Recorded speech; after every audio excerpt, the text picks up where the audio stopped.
Association of Pennsylvania, which we both met with, is supporting my campaign because I want to work with them to improve things that were passed in this bill. Thank you. Our next question. Well, again, the best thing that the federal government can do, especially for the great opportunity that we have here in Western Pennsylvania in coal and natural gas, is to get out of the way. Now, I realize that we've got great opportunities here, especially with the natural gas, huge reserves. We could literally lead the country towards energy independence. And I firmly believe we have to do it in an environmentally responsible way. And we've got to hold these companies who come in here and drill accountable for what they do. However, I don't want anybody in California or in Washington or in Wyoming telling us in Pennsylvania what we can and can't do with our own resources. I want Pennsylvania to regulate those industries. The federal government should be staying out of that. You know, our own Senator Casey, who he goes around in campaigns with, introduced a bill that would give the EPA sweeping new regulatory authority over these industries, essentially killing what could be an absolute gold mine for this district. So the best thing the federal government can do is allow us to take advantage of the God-given resources that we have here, and we will lead this country towards energy independence. Thank you. What's interesting is that we agree pretty much on this point, is that, and what I've seen in my years of service is many times what happens is if you have one little accident or something happens, is that many times, and it's usually the federal government, EPA comes in and overreacts to something that's happened. And I think one of the things that we could point to is that the BP oil spill is that the BP oil spill was terrible. It should have never happened. BP should have been punished. But then there was a moratorium put on drilling. Well, it's not everybody's fault that BP's goofed up. And it's one of these things where government has a habit of, in its zeal to protect people, goes overboard. And I do believe that we need to work as an elected official to be the go-between, to be in between the agency's zeal and what industry needs and what the workers need. Now, you can go to the Massey Mine problem. When those miners were filming Massey Mine, obviously the government does play a role. There's regulations, because when you're talking about safety of people, safety of the environment, certainly there's a role. We are stewards of our people and of our resources. So the government plays a role that, it's our job to make sure that they don't cause industry to lose. It's about partnerships. It's about working together. Our next question is for Congressman Crist. If your party prevails on November 2nd, who would be your choice for Speaker of the House and why? Well, I guess the best way to answer that is I have 11 days to get to an election, and my concentration is on that. Truthfully, I don't have a preferred person to be the Speaker.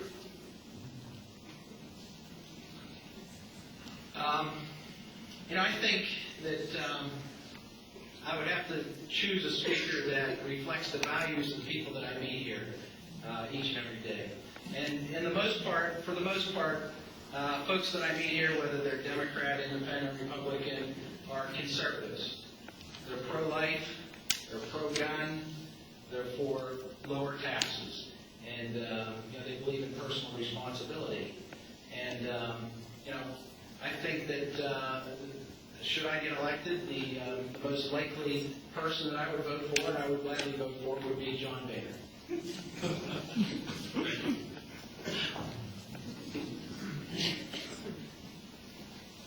Our next question is directed first to Mr. Burns. With increasing advancements in technology, do you believe the federal government has too many powers regarding wiretapping and observing citizens' activities? Well, I think that this is one of those areas that we need to be very careful about. We need to have a careful balance between protecting the interests of the American people, especially from what we know is a threat of terrorism, and protecting the rights of all Americans. So I think there's a very delicate balance that has to be reached there, and I think we need to be very careful because there's a temptation whenever a terrorist attack occurs for the government and actually even the American people sometimes to overreact. We give up too many of our rights or too many of our liberties. We need to be very careful of that. So I think it's something that we need to continue to watch very closely and consider. Because we do want to make sure that the federal government is doing one of the most important things that it's supposed to do, and that's defending this great nation. But we certainly don't want to do that at the expense of our liberties and freedoms. It's always a concern, and we saw really a strong reaction after the attacks of 9/11 of an increase in the government's surveillance of people. And it's obviously something in Congress with oversight that we always have to be very wary of, and we always have to keep tabs on. But at the bottom, the bottom line is that the protection of our citizens is always going to be at the utmost. But it's a fine line, it's a fine balance between going too far into people's private lives. And it's a balancing act that we always have to keep very wary of and keep very diligent of as well. Well, as I stated early on, and as can be seen from the support I received, I'm a very strong supporter of working men and women, and am a co-sponsor of the Card Check Act. And will support it if it comes to the House floor for a vote. It passed before I got to the House, and it's in the Senate right now, and it hasn't come out of the Senate since it's been passed. And truthfully, I haven't seen the bill with the Firefighter Monopoly Act, so I can't comment on it. Well, first of all, I support the right of workers to organize. There's no question about that. But I believe that the right to have a secret ballot is extremely important. It's one that our founding fathers thought was very important. And I don't see any reason why we should be passing any legislation that would give up any of that right to a secret ballot to any sector of this population or any unions or any organizations. So I am not in favor of card check. I believe in the right to organize, but I also believe that it is extremely important that all workers have the right to a secret ballot. And I have to admit, I'm also unfamiliar with the second part of that question. The question has been answered. Congressman Critz will have 2 minutes for closing remarks, followed by 2 minutes for Mr. Burns. The final question addressed to Mr. Burns: do you believe the COLA system for Social Security needs to be changed to make sure those receiving benefits receive guaranteed increases? Yes. I mean, I think that we need to ensure that the promise we made to our seniors is lived up to when it comes to Social Security. These COLA fixes are just minor patches to a system that really is broken. The first thing we need to do in order to address the problems of Social Security is shore up the trust fund. I mean, we all paid into Social Security with the idea that there's money in some place that will be available for us when we retire. But what happened is the government saw that pile of money and took it and spent it. And that'd be like you and your spouse saving up to buy a new house. And when you thought you had $10,000, you opened that drawer, put in a down payment, found out your spouse spent it away. They put an IOU in there, and they said, well, it's something to do with the IOU. Well, the money's still gone. We need to restore that trust fund. And let me read a quote about Social Security. Maybe you can tell me where you think it came from. It said, the Social Security system is facing serious financial problems. Without changes, the Social Security Trust Fund will be exhausted. Now that was written on my yearly Social Security statement, and all of yours as well. Every single one of you got that same piece of paper. Mr. Critz thinks that the Social Security system is solvent. And he's even said that, well, for the next several years, we can pay out 100%, and whenever we can, we'll pay 75%. That's unacceptable. The best thing right now we can do for Social Security is get more people back to work and more people paying into it. Because when we get more people back to work, more people paying into it, and we shore up this trust fund, we will be able to figure out what we can do to make sure that we can live up to that promise to our seniors. Well, Social Security is facing issues. But what I can tell you is I'm supported and endorsed by the Alliance of Retired Americans. I'm supported and endorsed by the National Committee to Preserve Social Security and Medicare.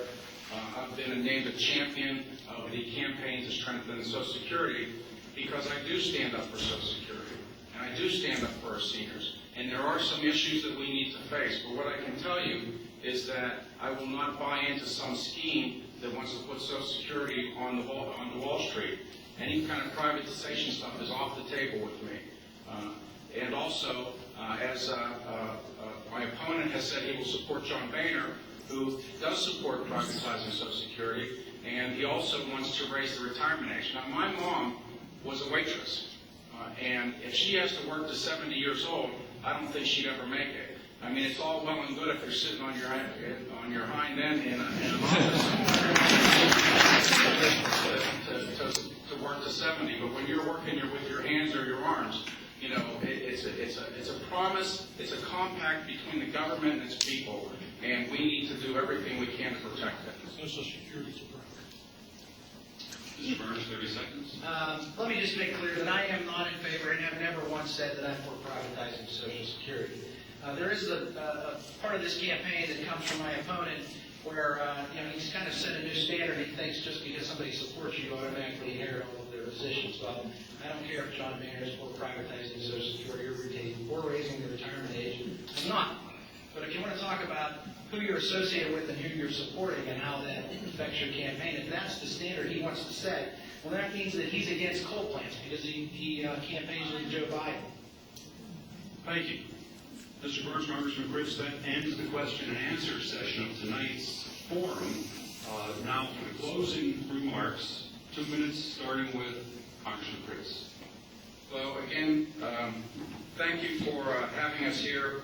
Thank the Daily American and the Bakersfield Volunteer Fire Department. And really, truthfully, thank you for all of you coming out to listen to us. What I've tried to convey, maybe sometimes not so well, is that I went to Congress to do some things. And I went to Congress to support what Western Pennsylvania 12th Congressional District people want me to do.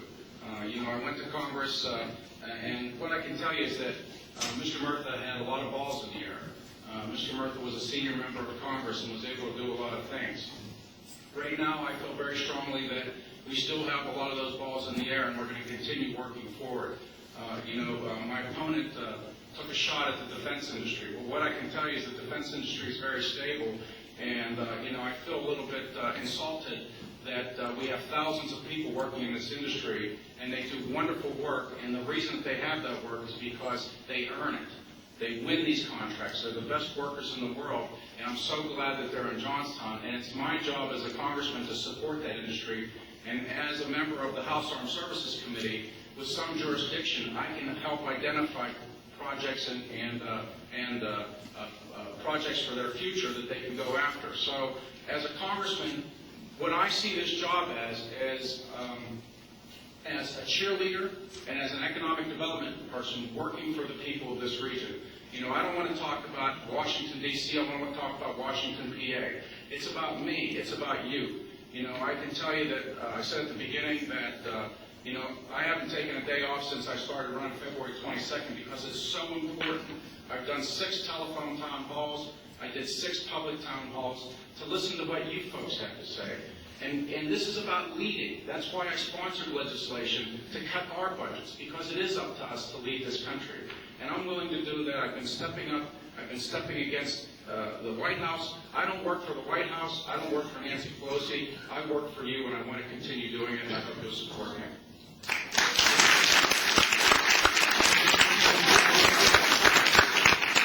I too would like to thank you and thank the fire department. Thank all of you for being here. I've been blessed with some success in my life, but now my goal is to simply be able to watch my grandchildren grow up right here in this district. But in order for that to happen, we need jobs right here. So how do we best attain that? Do we vote for somebody who hopes to attract to a job, or somebody who actually knows how to create them? If you think this administration is taking the country in the right direction, then Mark Critz is your guy because he votes with the administration 94% of the time. But if you believe that like I do, we can do better, if you believe that you want someone who will fight for what you know is right, if you want